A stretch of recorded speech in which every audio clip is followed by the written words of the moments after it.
Sadiq Khan has frozen tube ticket fares today, but there are fears he will now have to fill a funding black hole with a new pay-by-the-mile tax on drivers. Sadiq Khan's announcement on Transport for London (TfL) fares this year means he plans to introduce a pay-by-the-mile charge on motorists if he wins the election in May, it has been claimed.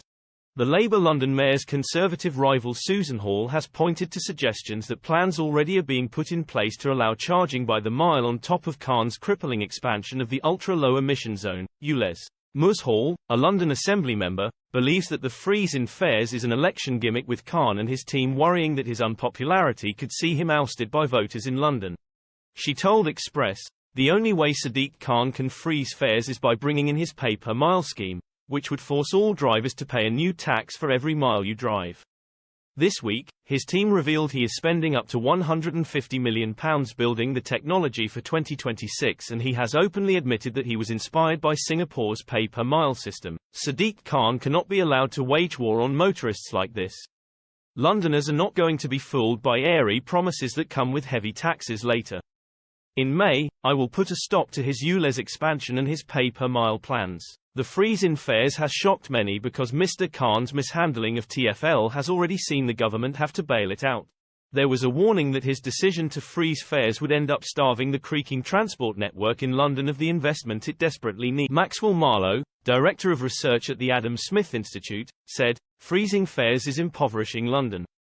That's a real cut in income for TfL. That means less investment in maintenance, less on salaries and pensions, so more strikes, and a worse experience for Londoners." But Mr. Khan has insisted that his move is a response to the cost of living crisis. A spokeswoman for the London Mayor said, "Pay-per-mile charging has been ruled out by the Mayor and no such scheme is on the table."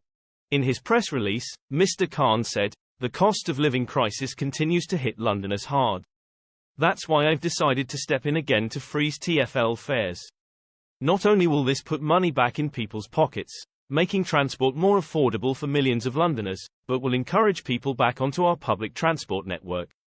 This will help to boost London's culture, retail and hospitality sector." While people across the country face another hike in their rail fares, I simply wasn't prepared to stand by and see TfL customers face a similar hike. Ms. Hall has said she will wait until Mr. Khan's actual budget is presented to the Greater London Assembly in February before committing to transport costs herself for the May election. Previously there have been major changes between Mr. Khan's draft budget, which was introduced today, and the final version presented for GLA members to vote on.